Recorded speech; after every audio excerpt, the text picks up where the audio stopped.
ایڑیاں مار کر چلنے سے رزق میں کمی آتی ہے۔ زیادہ نیند یادداشت کو کمزور کرتی ہے۔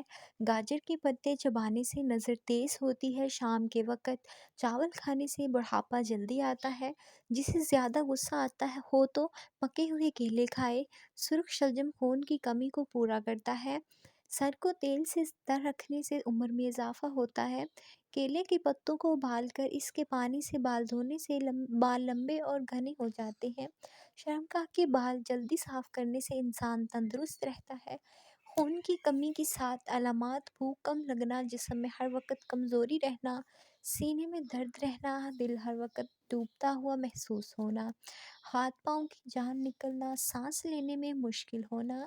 ناشتہ چھوڑنے سے جسم بھول جاتا ہے، معدہ سست ہو جاتا ہے۔ کھانے کے فوراً بعد سونے سے گریز کریں، اس سے معدے میں تیزابیت پیدا ہو جاتی ہے اور پیٹ کی چربی بڑھنے لگتی ہے۔ ویڈیو کو لائک کیجیے گا، چینل کو سبسکرائب کیجیے گا تاکہ آپ روز نئے ویڈیوز دیکھ سکیں۔ کھانا کھانے کے فوراً بعد چائے پینے سے گریز کریں۔ کھانا کھانے کے بعد چہل قدمی کرنے سے پیٹ کی چربی کم ہوتی ہے۔ اگر اچانک بہت زیادہ کھانسی آ رہی ہو تو چھوٹی سی مصری منہ میں رکھنے سے کھانسی بند ہو جاتی ہے۔ وہ جنہیں قوت بہ کی کمی ہے ہرگز دھنیا استعمال نہ کریں۔ نہار منہ گڑ کھانے سے پیشاب کھل کر آتا ہے۔